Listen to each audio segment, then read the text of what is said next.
O Flávio Bolsonaro, no ano que eu prendia policial traficante, ele andava com policial bandido. Ele andava com o Adriano da Nóbrega. Eu prendi gente como Adriano da Nóbrega. O Flávio condecorava e fazia rachadinha com os parentes deles. Essa é a minha diferença pra eles. Eu tenho essa experiência. Experiência de ser homem. Experiência que eles não têm. Não tem. Eu honrei meu pai. O pai do Flávio Bolsonaro, o Jair, foi desonrado e destruído. Eu honrei o meu pai. Entendeu? O dia que meu pai morrer e eu for enterrar meu pai, eu vou olhar pra ele e saber que eu não decepcionei ele. Sabe? Isso faz muita diferença. Muita diferença. Muita diferença. Eu sou esse cara. Vocês não têm como comparar. Assim como vocês não têm como comparar a faculdade que o senhor Flávio Bolsonaro fez com a faculdade que eu entrei, não tem comparação. Minha faculdade fez mais de 9 presidentes da República e vai fazer o 10º aqui. Tá? Flávio não fez ninguém. Diz com todo respeito ao pessoal da faculdade do Flávio, que nem existe mais. Tá bom? A minha tem mais de 100 anos. Mais de 100 anos. Ela e a lá de Recife, lá de Pernambuco. Não comparem. Não comparem. Nós não jogamos o mesmo jogo. Nem em caráter, nem em coragem, nem aqui. Tá? Olá, já deu seu like? Não deixe de ajudar o canal. Formação. Eu vi isso. Começou uma série de ataques, isso muito orquestrado com o bolsonarismo, e com várias páginas. Eles começaram criando um meme assim, formação de cada candidato. Aí tá lá, o Renan só tem ensino médio, ele tá igual o Lula. É isso, o desenho deles, eles querem falar o seguinte, o Renan não se formou na faculdade, tá? Logo, o Renan é um incapaz. E aí um cara como o Flávio, que é um cara que, vou repetir aqui, nunca trabalhou na iniciativa privada na vida, montou agora um escritório de advocacia que é de lobby, cujo contrato foi com o Banco Master, ou com uma empresa laranja ligada ao Banco Master, em que ele amealhou R$1,5 milhão, tá? Também fez rachadinha no gabinete dele e misteriosamente ficou rico comprando casas lá no Rio de Janeiro. Vamos chegar ainda no Flávio. Esses caras querem defender isso e falar que por não ter me graduado numa unisquina qualquer, que é a Faculdade de Direito da USP, que eu não presto. Então, estão todos, este meme está rodando em todos os perfis bolsonaristas e perfis adjacentes ao bolsonarismo. Estão todos. Eles querem criar, porque a direita bolsonarista sempre fala, o Lula é um cachaceiro, ele é analfabeto, ele é burro, né? E nós não, nós somos de direita, nós somos muito inteligentes. E aí eles vão querer, não, o Renan é muito burro. E pra criar uma imagem, porque eles precisam de uma muleta pra poder se defender, né? E eu acho muito complicado, eles irem pra uma muleta me chamando de burro. Ou que eu sou um incapaz porque eu não terminei a faculdade. É muito perigoso. Porque se eu sou burro, eu não devo ter realização nenhuma na minha vida, em nenhuma área. E se eu sou burro, quando botarem um microfone na minha frente pra fazer as sabatinas e pra defender meu projeto de governo, eu vou só falar besteira. As pessoas vão comparar.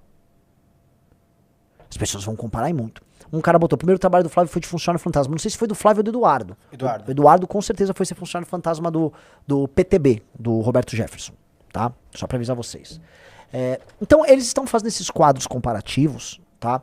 Porque eles querem descredibilizar. O Renan é burro. O Renan é incapaz. Então vamos começar a comparar, tá? Tem esse quadro... Só pra esclarecer, o fantasma foi Eduardo, mas o Flávio tinha também umas coisas muito estranhas no gabinete dele, com pessoas que, né, depois repassavam dinheiro. Era isso. Sim, o Flávio, você tá falando do escândalo da rachadinha. Exatamente.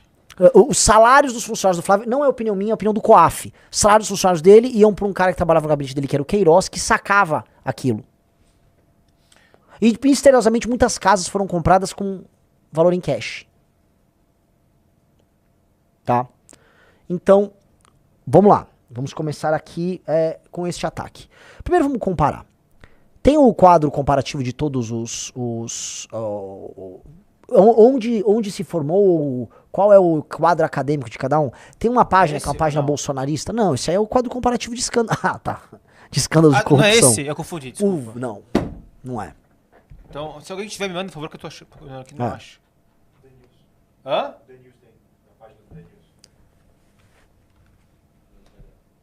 No Instagram?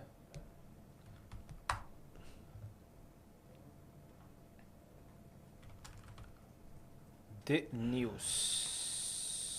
Cadê? Quando que eles postaram?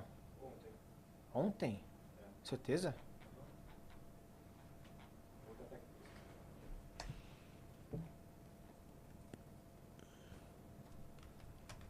Vamos lá. Bom, Central da Direita, que é uma página bolsonarista lá no Twitter. É uma página bolsonarista. Aqui. Então vamos lá. Vamos pegar a formação de cada um. O Lula, curso técnico torneiro mecânico. Isso descredibiliza o Lula? Eu vou repetir uma coisa aqui. Não descredibiliza o Lula. O que descredibiliza o Lula foi ter defendido políticas públicas ruins no governo dele, fazer parte de um partido que defende ideias ruins e autoritárias pro Brasil. E, na prática, ao longo da vida dele, por exemplo, se gabar de nunca ler. O Lula nunca leu livro e sempre se gabou, não consigo ler um livro, não gosto de ler livro. O Lula é um sujeito que é ignorante. Dito isso, o Lula é um líder político muito hábil. E para ser um líder político muito hábil, ele nunca precisou desse diploma. Então quem reduz as coisas a isso, tá fazendo caca. Aí vamos lá. Flávio, não vou chegar no Flávio ainda, vamos lá. Augusto Cury, graduação em medicina na FAMERP. Não é ruim a FAMERP, que eu saiba. É ok a FAMERP. Não tem problema nenhum. Ok, graduação em medicina na FAMERP, depois fez pós em psiquiatria, tá tudo ok ali, do Augusto Cury. Romeu Zema, bacharelado em administração na GV, tudo ok. Trabalhava com o pai, trabalhava na empresa do pai e do avô, veio para São Paulo estudar na GV. É isso que se espera dos filhos da elite. Vão estudar em escolas de elite para se formar, para administrar as empresas dos pais. Tá tudo ok com o Zema. Ronaldo Caiado, graduação em medicina na Unirio. Nunca ouvi falar da Unirio, mas é boa. Ah, é boa, estão me falando que é boa. É boa? É pública? Boa? Então, retiro, quer dizer, boa faculdade que o Caiado fez.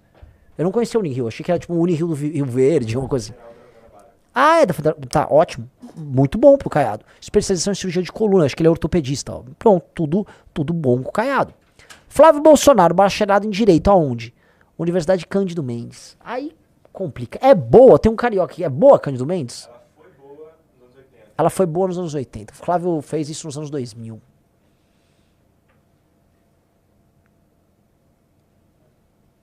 Não, entendeu?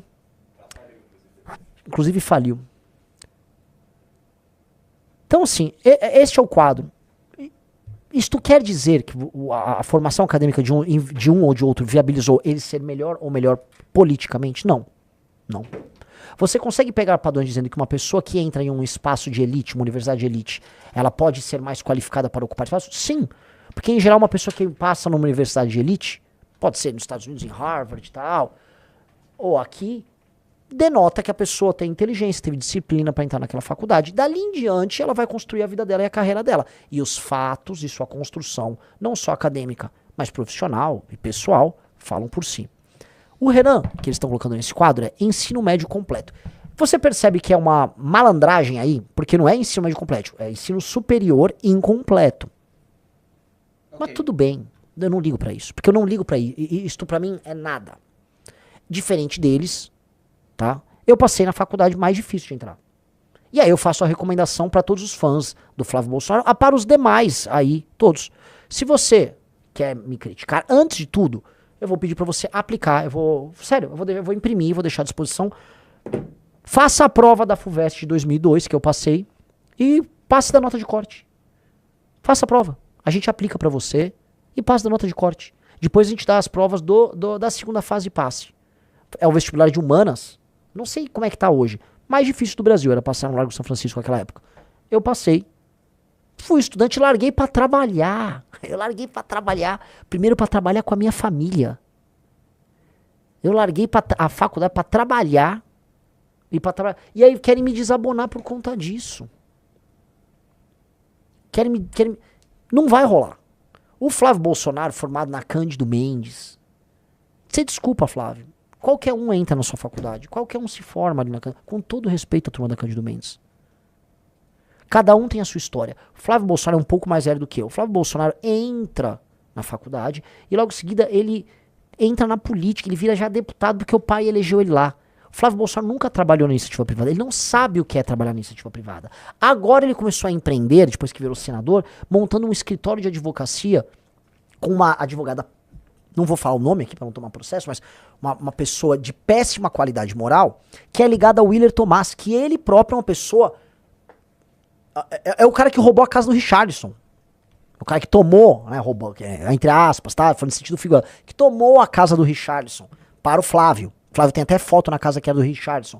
É o cara que andava com o Everson Rocha, parceiro do Everson Rocha, que é o cara do escândalo do INSS. Qual é a experiência profissional do cara que eles defendem, Flávio? É esta. Ganhou uma eleição, fez rachadinha no gabinete, se apropriou de dinheiro via peculato e construiu uma carreira comprando casas. É só pegar as matérias comprando casas e não desenvolvendo nada, não desenvolveu pensamento. Tentou montar um partido político, Flávio Bolsonaro.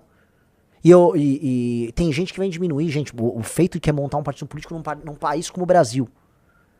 Nós fizemos isso e eles não conseguiram, estando no poder, não conseguiram. Nós conseguimos. O que resta pra eles é falar assim, o sistema deixou. O sistema. Prove que nós somos beneficiados. O relator do montagem do nosso partido foi o André Mendonça, nomeado pelo Bolsonaro. Tá? Então, prosseguindo. Essa tentativa de desconstrução é tola e não vai rolar. Agora a gente tem que falar então de feitos pessoais. Temos que comparar os feitos pessoais. Todo mundo que está aqui está concorrendo não para ser um funcionário do governo ou ir trabalhar numa empresa. Todo mundo está concorrendo para ser o líder de um país. Então nós temos que olhar para a capacidade de organização, liderança, capacidade moral, honestidade, capacidade de articulação de pessoas e articulação de ideias no Brasil. E neste ponto, se eu comparo eu com os demais, não tem comparação. Primeiro que no período de faculdade eu já fiz política acadêmica. E larguei para ser empresário. Minha carreira como empresário não foi assim no easy, do tipo, com todo respeito ao Zema, tá, que trabalhou na empresa dos pais. O Zema trabalhou na empresa dos pais e tá tudo ok, tem nada de errado, ele tem mérito ali na empresa. Não vou falar mal dele. Ou o Caiado, que também é herdeiro, a família dele foi dona de Goiás por muito tempo. Tem mérito, não tô diminuindo. Eu resolvi jogar no nível muito hard, que é pegar empresas em dificuldade e ajudar a recuperá-las. Eu e meu pai eu tocava algumas, eu tocava outras. Uma que eu toquei, que é o caso da Martim. Vocês, quando vocês ficam puxando, o Renan tem processo. Martim é Artefatos de Metais, uma empresa de portas e janelas de aço que havia em Jundiaí. Eu peguei essa empresa fechada, funcionário sem receber por 5 meses. Sindicato na porta, não deixando. Eu fui o cara que chamei os funcionários e falei, eu vou precisar que vocês comecem a trabalhar. Eu vou ter que... A gestão anterior tinha emitido duplicata fria contra os próprios clientes. Os clientes estavam todos bravos. Eu convenci os clientes que eu ia recomprar as duplicatas frias. Precisava que os funcionários voltassem a trabalhar. Falei, cara, vamos vender a primeira produção. Conto com vocês, vamos pra cima. Trabalhamos, o sindicato não veio deixar. Arrumei briga com o sindicato no mesmo dia. Tá? Então, tocamos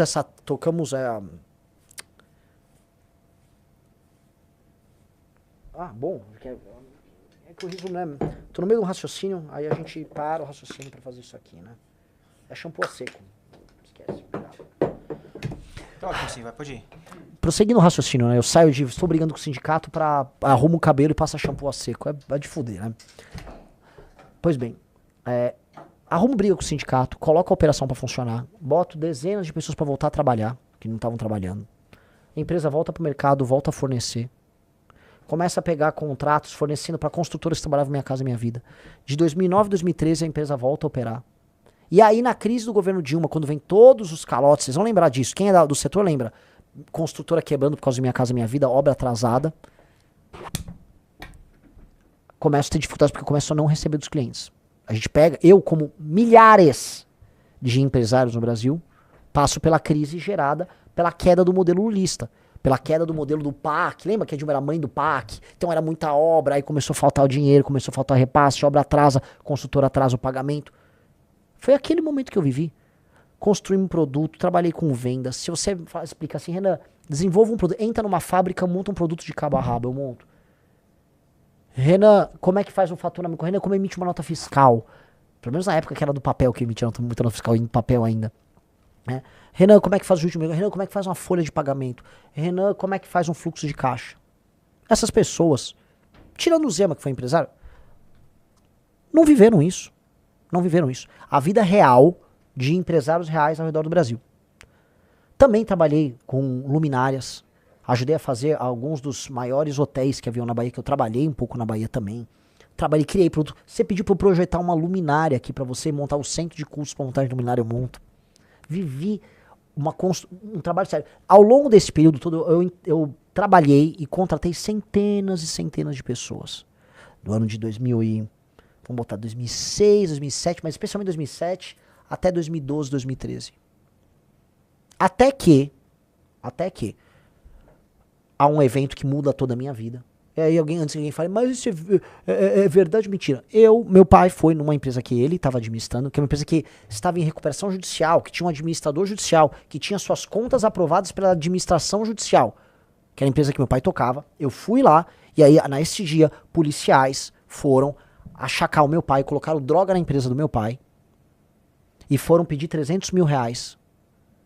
Esses policiais, eu me neguei a aceitar aquilo, retirei meu pai da cadeia, tive que pagar 30 mil reais pros policiais que plantaram a droga lá, e aí depois eu fui na corregedoria lá de Campinas, com a corregedoria grampeou meu telefone, fizemos uma operação, prendi os policiais, prendi os traficantes, e ali pela primeira vez eu fui jurado de morte, que é, porque eu prendi policial e membro do PCC.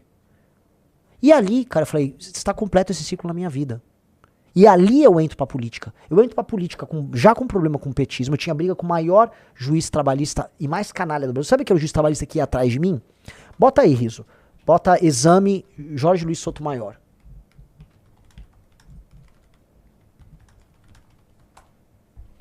Robin Hood Jundiaí é um radical da justiça trabalhista. Este cara era o juiz... Quando fala, o Renan tem processos trabalhistas, é desse cara aí, ó.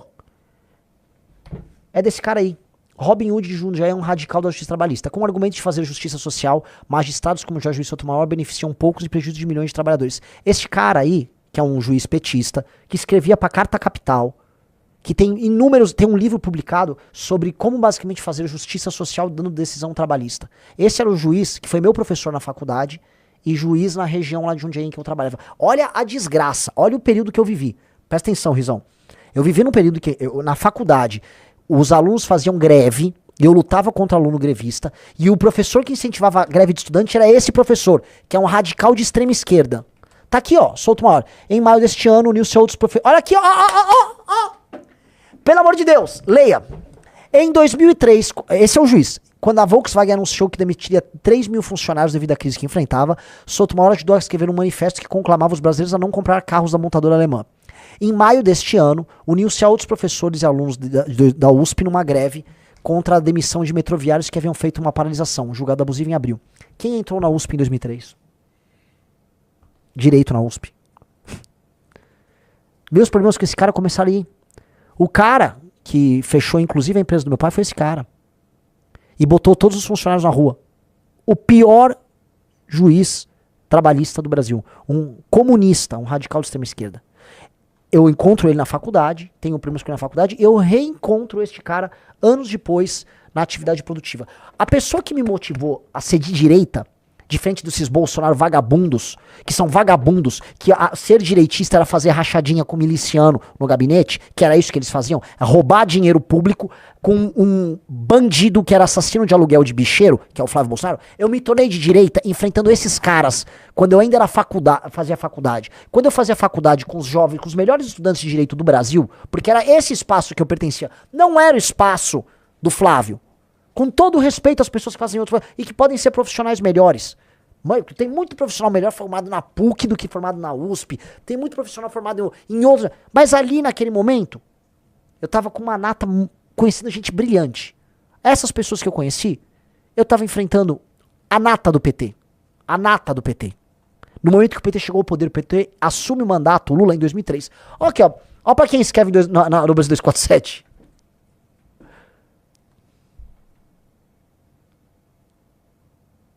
Então, vim me descredibilizar. Vocês me desculpam. Eu enfrento o petismo e eu construo coisas, enquanto todos esses caras eram só uns vagabundos, não estavam fazendo nada da vida deles. Ninguém vai me descredibilizar por conta disso. Ninguém desses pré-candidatos. Talvez o Zema, na empresa muito grande que ele tocou da família dele. E veja, estou sendo bacana com o Zema aqui. Pegou a empresa da família, modernizou, levou à frente. Legal demais. Mas os demais não geraram mais empregos do que eu gerei. E eu não estou falando da minha atividade ainda aqui, depois das empresas. Então eu quero que fique bem na cara de todo mundo. Nenhum dos outros candidatos tem a experiência e as realizações que eu tive. Do ponto de vista político, acadêmico, ainda vou falar de livro amarelo, falar de livro publicado, artigos produzidos para os maiores jornais do Brasil. Que eu já fiz tudo isso? Não vou. Já que querem entrar nesse jogo, né? Vamos lá. Por conta da briga, eu posso. Eu vou no momento certo, Rizzo. Eu vou gravar um vídeo sobre o caso das drogas que eu prendi os policiais. Porque também é história de ter, desculpa, bagos. O ano era 2013. No ano em que Flávio Bolsonaro andava com um miliciano e que ele era base de governador corrupto lá no Rio de Janeiro, eu prendia policial corrupto ligado ao PCC e era ameaçado. Eu e minha mãe e meu pai de morte pelo PCC e pela polícia de Jundiaí. DENARC de Jundiaí. Para não ficar nada vago. DENARC, Departamento de Narcóticos de Jundiaí. Ah, fala o nome do policial. Ricardo. Nunca vou esquecer. Um dos maiores prazeres da minha vida. O cara parecia o Cariani. Assim, todo bolado. O cara é uma montanha de músculo. Esses caras entram armados e dão um mata-leão no meu pai, cara. Imagina você ver uns caras botarem droga no lugar que você trabalha e os caras darem um mata-leão no teu pai e levar teu pai detido. Cara, você não sabe a situação horrível de impotência que você tem. Eu ter prendido esse cara e quando eu vejo ele na audiência ele tinha murchado, porque não tinha como, né, tomar, sei lá, trembolona na cadeia. Puta, cara, é um prazer do cacete. É um prazer que, desculpa, nenhum deles vão ter. Nenhum dos outros pré-candidatos a presidente vão ter a experiência que eu tive de prender policial ladrão e traficante. Eu já aprendi. Não como policial, mas como civil que eu sou. Como cidadão. Cidadão que teve bola e que arriscou a vida enfrentando traficante, e não é historinha. O processo existe e já que gosto de ficar falando de processo meu, vou mostrar com todo o tesão do mundo. Tá? O Flávio Bolsonaro, no ano que eu prendia policial traficante, ele andava com policial bandido. Ele andava com o Adriano da Nóbrega. Eu prendi gente como Adriano da Nóbrega. O Flávio condecorava e fazia rachadinha com os parentes deles. Essa é a minha diferença pra eles. Eu tenho essa experiência. Experiência de ser homem. Experiência que eles não têm. Não tem. Eu honrei meu pai. O pai do Flávio Bolsonaro, o Jair, foi desonrado e destruído. Eu honrei o meu pai. Entendeu? O dia que meu pai morrer e eu for enterrar meu pai, eu vou olhar pra ele e saber que eu não decepcionei ele. Sabe? Isso faz muita diferença. Muita diferença. Muita diferença. Eu sou esse cara. Vocês não têm como comparar. Assim como vocês não têm como comparar a faculdade que o senhor Flávio Bolsonaro fez com a faculdade que eu entrei, não tem comparação. Minha faculdade fez mais de 9 presidentes da República e vai fazer o 10º aqui. Tá? Flávio não fez ninguém. Diz com todo respeito ao pessoal da faculdade do Flávio, que nem existe mais. Tá bom? A minha tem mais de 100 anos. Mais de 100 anos. Ela e a lá de Recife, lá de Pernambuco. Não comparem. Não comparem. Nós não jogamos o mesmo jogo. Nem em caráter, nem em coragem, nem aqui. Tá? Fundo o maior movimento político das Américas. Junto pessoas brilhantes. Se você é uma pessoa capaz, você atrai pessoas capazes. Ninguém vai falar que o Kim Kataguiri não tem atributos brilhantes. Pedro Deirô. Sabia que o Pedro Deirô, nosso futuro deputado federal, também não se formou, Riso? Que? Pedro Deirô não se formou. Brilhante. Músico de sucesso no mundo inteiro. Gravou com grandes figuras. Um gênio. Uma pessoa autodidata. Fundo com o Pedro Deirô, com o irmão, cineasta, autodidata também. Kim Kataguiri, um grupo chamado Movimento Brasil Livre. Fazemos as maiores manifestações do mundo, derrubamos um governo, publicamos livro, fizemos documentário e dedicamos tudo aquilo que nós fizemos a construir o maior movimento político do Brasil, que enfrentou tudo e todos, que foi estudado. Quantidade de paper, de documento, de estudo em universidades internacionais, mundo afora, querendo estudar o nosso método de trabalho, gigantesco. Gigante. Mas acha que para por aí? Não. Anos depois, construo. Vamos falar uma atividade privada que gera emprego, que os caras falam, mas vocês estão crescendo na política, né? Achando que não é um universo concorrido. Não, então fazer uma coisa fora da política. Revista Valete. A segunda maior revista de cultura e política do Brasil, só perde para a do Banco Itaú, que é a Piauí. Trabalhos de alta qualidade, intelectuais de alta qualidade, remuneração decente para as pessoas, logística toda de entrega, sistema de vendas virtual, desdobra numa editora de livros. A editora de livros já está vendendo em livrarias espalhadas por todo o país. Foi a única que conseguiu contrato lá com a turma do Charlie Kirk para trazer o livro do Charlie Kirk pro Brasil. Porrada de funcionário. Faturamento muito bom. Fatura milhões e milhões todos os anos. Não é uma realização. Pra eles não é. Pra eles a realização é, vamos ver, comprar uma mansão lá em Brasília com dinheiro que não sabe de onde veio. A realização é conseguir 119 milhões de doações do Daniel Vorcaro pra fazer um filme. Vocês acham que isso cola? E a primeira pessoa a acabar com essas pessoas, com esse argumento vazio, chama-se Olavo de Carvalho, que supostamente era o ídolo deles.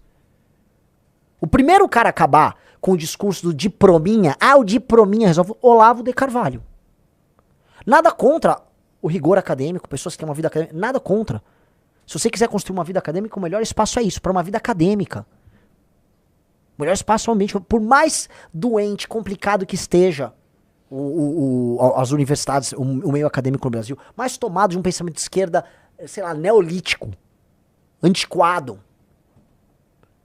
Agora, no setor privado, na construção de vida, você vai medir a pessoa pelas realizações dela. Acadêmicas, inclusive, intelectuais, inclusive. E aí, você vai pegar inúmeros empresários brasileiros. Não tô nem falando de gringo, que pegaram e falaram assim, o Renan se comparou ao Steve Jobs. Não, eu não me comparei ao Steve Jobs, idiota. Eu coloquei ele dentro de um exemplo pra mostrar que alguém que teve realizações maiores do que a minha foi também uma pessoa que largou a faculdade. Ou seja, se uma pessoa que tem realizações muito maiores do que a minha pôde prescindir disso, quem dera eu, mero mortal, certo, Riso? Sim. Então, se o Mark Zuckerberg não precisou, ou se o Steve Jobs não precisou, quem dera eu. Quem dera eu. E muitos outros aqui no Brasil também fizeram isso. Porque você vai realizar coisas mediante sua capacidade intelectual, capacidade de trabalho, capacidade de se organizar, são vários elementos. Riso, travou aqui. Vários elementos que interferem. Entendeu? E esses elementos que interferem são elementos que acabam gerando os resultados. Eu tenho resultados, graças a Deus, que interferiram na história do meu país. E ainda é muito pouco. Você pegou aqui a lista, né? Eu tava printando a lista, por isso que ele travou. Olha que interessante. Aqui tem uma lista de algumas pessoas. Vamos falar só de empresários brasileiros? Vamos. Aqui tem, ó. Flávio Augusto do Wise Up, o Alexandre Costa da Cacau Show, Sebastião Camargo da Camargo Correia, Amadora Guerra do Bradesco, Samuel Klein da Casa Bahia, Silvio Santos SBT. Isso só dos brasileiros. Se eu pegar a lista dos americanos ali, né, é gigantesca. Só que tem, aí eu já vi bolsonarista no Twitter. Não, mas esses caras geraram muito. Eu gerei empregos. Eu não sou um bilionário como eles. Eu nem tô me colocando como bilionário. Até porque a minha comparação aqui não é com o Sam Altman, que montou a OpenAI. É com Flávio Bolsonaro, rachador, formado na faculdade de Cândido, não sei o quê. Com todo o resto. Não é o termo de comparação. O que eu estou trazendo, entretanto, é mostrar. Não é isso que determina o sucesso de uma pessoa. Não é. Tampouco a capacidade de liderar. Tampouco honestidade. Tampouco projeto. Então vamos lá. Se eu sou tão incapaz, porque eu sou o único que tem um partido político e posso falar o que eu quiser de todos os outros candidatos e os outros não? Por que o currículo ótimo dos demais não credenciou eles a, dado que querem ser um líder político, fazer aquilo que o líder político tem que fazer para ser livre? Para não ter que puxar saco do Kassab, não ter que tomar bronca de candidatos do Partido Novo, como o Zema. Ou ter que ser um pelego do Valdemar da Costa Neto, que foi preso várias vezes, que é ter um partido político. Se eu sou um incapaz e eles não, provavelmente eles teriam conseguido montar um partido político e eu não. Entendi. Aí quando eu começo a comparar programas de governo, quem copia quem? Quem tem os projetos? Eu tô adorando, de verdade. Porque agora tá no Twitter e a gente vai responder também. O único projeto, o único plano de governo que esquerda e direita estão fazendo críticas é o nosso, porque é o único plano de governo. Eles só podem se deitar e se debruçar sobre um plano porque só existe o nosso. E ainda a gente deu um resumido lá pro TSE que eles têm à disposição. A gente vai publicar um livro. Porque não cabia mais. Porque não cabia. Então, ora, se vocês querem julgar eu pelos meus méritos e eles pelos deles, por que eles que são os bonzões, formados, não conseguiram o básico? Por que eles não têm um plano de governo, um partido político? Por que eles não criaram um movimento intelectual? Veja, Eu subi nas pesquisas gastando muito menos dinheiro do que eles. Foi graças a um movimento intelectual que se refletiu no movimento político. Ora, se nosso objetivo é mudar o Brasil defendendo as nossas ideias, eu fui mais capaz do que eles. Ah, mas eu sou só um burro que passou na USP e foi trabalhar com os pais. E que criou sua própria empresa, e que administrou, e que depois criou um partido político, que depois criou a segunda maior revista de política e cultura do Brasil. Entendeu, Riz? Eu sou um incapaz. E é isso que os caras querem fazer colar. Não vai colar, brother. Não vai colar porque vocês têm medo de mim. Vocês têm medo do que eu falo. Vocês têm medo das ideias e daquilo que nós representamos. Eles têm medo da gente. E dane-se. Eu posso ter um currículo formado em 200 faculdades e com um monte de pós de não sei o quê. Se eu for inofensivo, se eu for incapaz de construir, nada disso adianta. Então eu adorei a crítica. Adorei. Porque eles vão levar para esse campo. A proposta do senhor Flávio Bolsonaro é dar celular para os outros. Você é mulher, eu vou te dar um celular. Essa é a proposta dele. A proposta da Lula nem existe. A proposta do PT sequer existe para essa eleição. Ele não tem proposta. O Lula tá falando de pé de meia pra eleição. O Lula tá falando, olha só, você vai ter uma energia elétrica de graça. É isso. É isso. Hello. É isso. E eu não vou reduzir o Lula porque ele não tem diploma. Se o Lula, eu vou falar aqui, tá? Se o Lula com o carisma dele, em 2003, tivesse tido boas ideias, ouvido as boas ideias, feito reforma previdenciária e reforma trabalhista no ano de 2004, 2005, quando ele foi presidente, sem nenhum diploma, só com o carisma e a capacidade parca de articulação dele, o Lula teria sido, vou colocar aqui, talvez o maior presidente da história. Ele não fez isso porque ele defende ideias horrorosas, mas ele não precisava de diploma para ter defendido boas ideias. De maneira alguma. Isso precisa ficar claro. O Lula não tem caráter e o Lula defende ideias horrorosas. Mas o Lula poderia, se defendesse as ideias certas, ter passado reformas que o Brasil cresceria em ritmo chinês. Sabe quem tinha muita qualificação acadêmica? Dilma Rousseff. Sim. Sabia disso? Outro que tinha qualificação acadêmica e era um aluno brilhante na minha faculdade, Jânio Quadros. Ambos caíram, né? Você tem outro colega de dificuldade também que foram o Michel Haddad. Temer. Haddad. Oh, meu Deus, Haddad. o Haddad, é verdade.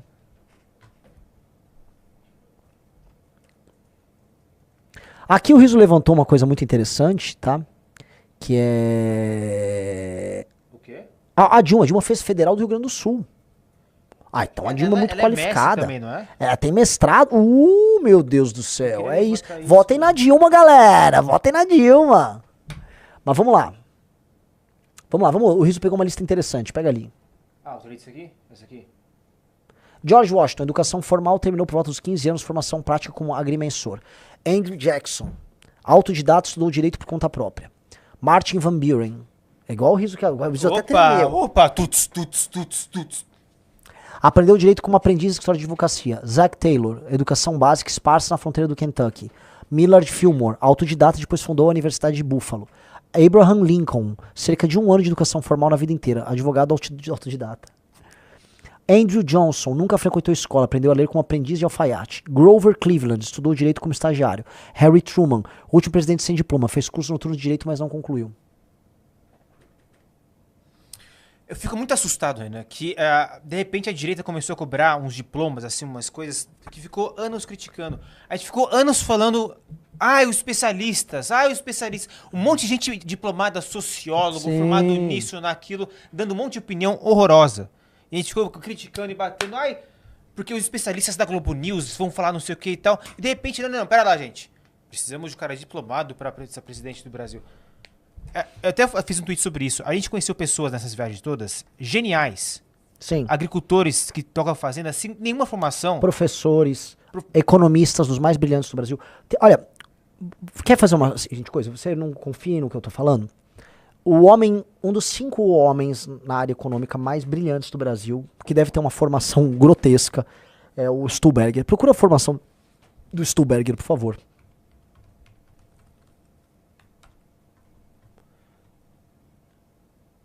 Engenheiro civil formado pela Poli. Sim. E gestor de fundos. Bilionário, tá? Depois especializou-se na FGV. Este cara disse, olha, o Renan tá defendendo as coisas certas. Eu não vou falar que ele declarou voto, não vou ser leviano. Ele não fez isso com o Flávio. Porque se quer entrar nesse jogo, esse jogo é muito perigoso. Eu tô dando uma dica pros bolsonaristas. Esse jogo é muito perigoso. Porque eu posso levantar uma lista de pessoas com um currículo monumental de instituições brasileiras de fora do Brasil, que não apenas participaram da criação do nosso programa, que é o Livro Amarelo, mas outras tantas que falam, não, o Renan é um candidato melhor. E sabe por que isso é perigoso, o bolsonarista burro? Porque na esquerda também vai ter. Porque a esquerda domina os meios acadêmicos. Vocês realmente querem entrar nesse jogo? É um jogo que vocês só vão perder pra gente e pra esquerda. Não vai nisso, vai ficar feio pra vocês. No mês de março eu faturei cerca de 4.600 dólares, totalizando aí deu um pouquinho mais de 23 mil reais apenas com a AdSense do meu canal, postando cortes do MBL. E se você tem interesse em criar seu próprio canal de cortes, ajudar no projeto e ainda poder ganhar com isso, é só clicar no primeiro link da descrição desse vídeo, ou então ler o QR Code que tá aparecendo aqui no meio da tela que eu vou te explicar um pouco mais sobre isso. E aí, curtiu o corte? Então dá aquela ajudinha, deixa o seu like, compartilha e se inscreve no canal. Um abraço e até o próximo vídeo, porque o futuro é glorioso.